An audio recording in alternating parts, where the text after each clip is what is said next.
అందరికీ నమస్కారం. నేను మీ షణ్ముఖ్.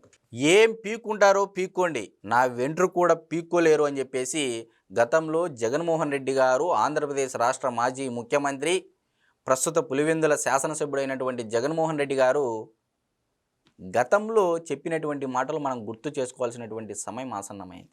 నేను ఎందుకు ఈ మాట అంటున్నానంటే, నాంపల్లి సిబిఐ కోర్టు, గతంలో మీరు ముఖ్యమంత్రిగా ఉన్నారు, మరి ప్రజల సంక్షేమం పట్ల, ప్రజల రక్షణ పట్ల, ప్రజల మీద బాధ్యతతో మీరు రాలేకపోయారు, ప్రజల డబ్బు వృధా అవుతుంది అని చెప్పేసి మీరు భావించినందువల్ల గత 5 ఏళ్లలో ఒక్క వాయిదా కూడా అటెండ్ కాలేదు. కాబట్టి నేడు మీరు పులివెందుల ఎమ్మెల్యే, కాబట్టి మీరు కోర్టుకు రావాల్సిందే అని చెప్పేసి నాంపల్లి సిబిఐ కోర్టు ఆదేశాలు జారీ చేసింది. మరి కోర్టు రప్పిస్తుందా, రప్పించదా? మరి జగన్మోహన్ రెడ్డి గారిని ఎవరు కాపాడుతున్నారు అనేది ఈ 2 ప్రశ్నలకి మీరు కమెంట్ రూపంలో ఈ వీడియో కింద తెలియజేయండి. జగన్మోహన్ రెడ్డి గారిని ఎవరు కాపాడుతున్నారు, జగన్మోహన్ రెడ్డి గారిని న్యాయస్థానాలు ఏమీ చేయలేవా అనే ఈ విషయాల గురించి కమెంట్ రూపంలో మీ యొక్క అభిప్రాయాన్ని తెలియజేయండి. మరైతే జగన్మోహన్ రెడ్డి గారు ఇప్పటి వరకు తెచ్చుకున్నటువంటి స్టేలు 3000కు పైగా స్టేలు ఉన్నాయి. మరి ఇదేదో గత 5 ఏళ్ల పరిపాలనా కాలంలో జరిగినటువంటి అవినీతుల మీద పిలవట్లేదండి కోర్టులో. ఎప్పుడు 2004 నుంచి 2007 అంటే 9 వరకు దివంగత నేత వైఎస్ రాజశేఖర రెడ్డి గారు ముఖ్యమంత్రిగా ఉన్న సమయంలో ఆయన యొక్క అధికారాన్ని అడ్డం పెట్టుకొని 43,000 కోట్ల రూపాయలు సంపాదించినట్లు అక్రమంగా అని చెప్పేసి సిబిఐ తన ఛార్జ్ షీట్లో అభియోగాలు పేర్కొంటే ఇప్పటికీ ఎంతమంది జడ్జిలు మారిపోయారు, ఎన్ని డిశ్చార్జ్ పిటిషన్లు పడ్డాయి, ఎన్ని స్టేలు వచ్చాయి అనేది రాష్ట్ర ప్రజలు గుర్తుంచుకోవాల్సినటువంటి సమయం ఆసన్నమైంది. ఎందుకంటే ఒకవైపు జగన్మోహన్ రెడ్డి గారు నా వెంట్రుక పీక్కోలేరనే ఒక మాట, మరొక వైపు న్యాయస్థానాలు సైతం ఏమీ చేయలేనటువంటి నిశ్చేష్ట స్థితిలో ఉన్నాయా అనే ఒక అనుమానం ప్రజలలో బలంగా ఉన్నటువంటి నేపథ్యంలో జగన్మోహన్ రెడ్డి గారి యొక్క వ్యాఖ్యలు ప్రాబల్యాన్ని సంతరించుకుంటున్నాయనేది చెప్పడంలో ఎటువంటి అతిశయోక్తి లేదు. ఎందుకంటే ఈరోజు 10ల సంఖ్యలో డిశ్చార్జ్ పిటిషన్లు వేసినటువంటి జగన్మోహన్ రెడ్డి గారు, ఒక డిశ్చార్జ్ పిటిషన్ అంటే నాకు ఈ నేరానికి సంబంధం లేదు, నాకు ఈ కేసుకు సంబంధం లేదు, నన్ను నిర్దోషిగా ప్రకటించండి అని ఒక పిటిషన్ వేసుకోవడమే డిశ్చార్జ్ పిటిషన్. మరి దీనిపైన ఒక జడ్జి రావడం జరుగుతుంది. దాదాపు 10,000 పేజీలకు పైగా ఉన్నటువంటి జగన్మోహన్ రెడ్డి గారి కేసులు అంటే ట్రంకు పెట్టెల్లో తెచ్చి అది రీకాల్ చేసుకునే లోపల, అంటే అవన్నీ చదివి తీర్పిచ్చే లోపల జడ్జి గారు రావడం, చదవడం, రిటైర్ అయ్యి వెళ్ళిపోవడం, ఇలా 50కి పైగా డిశ్చార్జ్ పిటిషన్లు వేసినటువంటి ఘనత జగన్మోహన్ రెడ్డి గారికే, దేశ రాజకీయ నాయకులకు ఆయనకు ఒక్కరికి మాత్రమే చెల్లుతుంది అని అయితే మనం ఖచ్చితంగా చెప్పచ్చు. ఈరోజు తమిళనాడు రాష్ట్రంలో ఉన్నటువంటి జయలలిత గారిని అరెస్ట్ చేస్తారు. 100 కోట్లు ఉన్నటువంటి లిక్కర్ స్కామ్లో ఉన్నటువంటి ఢిల్లీ మాజీ సీఎం కేజ్రీవాల్ గారిని అరెస్ట్ చేస్తారు. లులు ప్రసాద్ యాదవ్ గారిని అరెస్ట్ చేస్తారు. మరి పక్క దేశాలకు పారిపోయినటువంటి వారిని సైతం కూడా తెచ్చుకోవడానికి కేంద్ర ప్రభుత్వం ప్రయత్నిస్తూ ఉంటుంది. మరి ఒక్క సిబిఐ అంటే ఈరోజు సెంట్రల్ బ్యూరో ఆఫ్ ఇన్వెస్టిగేషన్, మరి ఈరోజు సిబిఐ తన పారదర్శకంగా పనిచేస్తుందంటారా? ఈ అభిప్రాయాన్ని, ఈ క్వశ్చన్కి కమెంట్ రూపంలో మీ అభిప్రాయాన్ని తెలియజేయండి. మరి ఎందుకు నేను ఈ మాట చెప్తున్నానంటే, ఈరోజు 2004, 2009 మధ్య జరిగినటువంటి కేసులే ఈ పొద్దుడిగా డిశ్చార్జ్ పిటిషన్ల మీదే ట్రయల్ రన్కు రాకపోతే ఇంకా ఒరిజినల్ కేసుల మీద ఎప్పుడు ట్రయల్ రన్కు రావాలి, అవి ఎప్పుడు తీర్పులు రావాలి, ఆ తీర్పులు ఎప్పుడు అమలు అవ్వాలి? అంటే దేశంలో న్యాయస్థానాలు చట్టం అనేది చుట్టమయ్యింది డబ్బున్నవాడికి అనేది అయితే మనం ఖచ్చితంగా చెప్పచ్చు.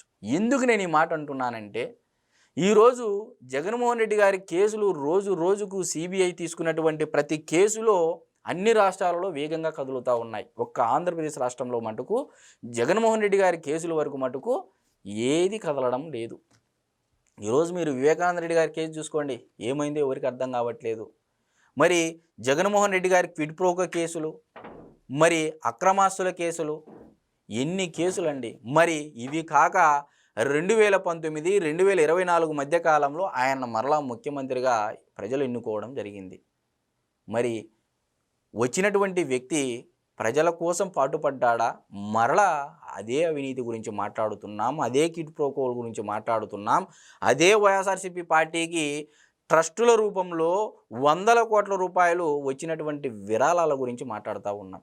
అంటే ఈరోజు చూడండి, ఒక వ్యక్తి ప్రపంచాన్ని మొత్తం తన వైపు చూసేలా చేసినటువంటి వ్యక్తి జగన్మోహన్ రెడ్డి గారని నేను ఖచ్చితంగా చెప్తా. ఎందుకంటే ఈయన ఒక కేస్ స్టడీ. ప్రతి ఒక్క విషయంలో ఒక కేస్ స్టడీగా తీసుకోవాల్సినటువంటి అవసరం లా స్టూడెంట్స్‌కి ఎంతైనా ఉంది. ఎందుకంటే న్యాయస్థానాలు ఏ విధంగా పనిచేస్తున్నాయి భారతదేశంలో అనే ఒక అంశం పైన ఈరోజు ప్రతి ఒక్క పౌరుడు కూడా ఆలోచిస్తున్నాడు. ఎందుకంటే ఒక జగన్మోహన్ రెడ్డి గారి విషయంలోనే ఎందుకు ఇలా జరుగుతూ ఉంది?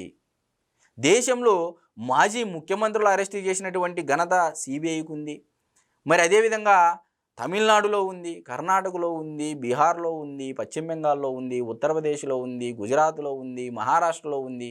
మరి ఇన్ని ఉన్న సిబిఐకి, ఇంత ట్రాక్ రికార్డు ఉన్న సిబిఐ ఈరోజు ఎందుకు జగన్మోహన్ రెడ్డి గారి కేసుల్లో వెనకడుగు అంటే వెబ్ సిరీస్ లాగా నడుస్తూ ఉంది? అంటే ఖచ్చితంగా కోర్టుకు రావాల్సినది ఒక ఆదేశాలు జారీ చేసి మొత్తానికే మళ్ళీ మొదటి నుంచి రావడం, కోర్టు పిటిషన్లు డిశ్చార్జ్ పిటిషన్ చదవడం, 10,000 పేజీలకు పైగా ఉన్నటువంటి కేసుల గురించి చదవడం, ఆ జడ్జి గారు రిటైర్ అయిపోవడం. ఇదంతా మనం విని న్యాయస్థానాలు ఇదిగో అదిగో ఇదిగో అదిగో ఇప్పుడు తీర్పులు ఇస్తాయి, అప్పుడు తీర్పులు ఇస్తాయి, దేశంలో న్యాయం జరుగుతూ ఉంటుంది. ₹100 లంచం తీసుకున్నాడని చెప్పేసి సస్పెండ్ చేసేటువంటి ఇవే ప్రభుత్వాలు, ఇవే ఏసీబీ కానీ, సిట్ కానీ, సిఐడి కానీ, సిబిఐ కానీ చేసేటువంటి ఈ సంస్థలు 43,000 కోట్ల రూపాయల అక్రమార్జన చేశాడని సిబిఐ తన ఛార్జ్ షీట్లో పేర్కొన్నప్పటికీ ఇప్పటికీ ఆ కేసులో ట్రయల్ రన్కు రాలేదు. అంటే దేశంలో న్యాయస్థానాలు ఏ విధంగా పనిచేస్తున్నాయి? నేను న్యాయస్థానాలు విమర్శించడం లేదండి. న్యాయస్థానాలు చేసే పనితీరును నేను ఒక పౌరుడిగా ప్రశ్న వేయాల్సినటువంటి హక్కు నాకు ఉంది కాబట్టి నేను అడుగుతా ఉన్నా. మరి ఈరోజు ఒక రైతు ₹100 అంటే కట్టకపోతేనో, లేకపోతే ఒక దొంగతనం చేస్తేనో అరెస్ట్ చేసేటువంటి పోలీసులు ఈరోజు జగన్మోహన్ రెడ్డి గారు సాక్షాత్తు మాజీ ఎంపీ, మాజీ మినిస్టరు, దివంగత నేత వైఎస్ రాజశేఖర రెడ్డి గారి యొక్క తమ్ముడు, జగన్మోహన్ రెడ్డి గారికి చిన్నానైనటువంటి వైఎస్ వివేకానంద రెడ్డి గారిని క్రూరంగా చంపితే ఈ రోజుకి ఎక్కడ కనపడలేదు న్యాయం. మరి ఇటువంటి పరిస్థితుల్లో ఏ విధంగా రాష్ట్ర ప్రజలకి కానీ, దేశ ప్రజలకి కానీ సిబిఐ అంటే స్వయం ప్రతిపత్తి కలిగినటువంటి సంస్థలపైన ప్రజలకు ఎలా నమ్మకం కలుగుతుంది? కాబట్టి ఒక్కసారి నేను చేసినటువంటి ఈ వీడియోలో ప్రధానంగా 3 ప్రశ్నలు వేయడం జరిగింది. ఆ ప్రశ్నలకు మీ అభిప్రాయాన్ని కమెంట్ రూపంలో తెలియజేయండి. నమస్కారం.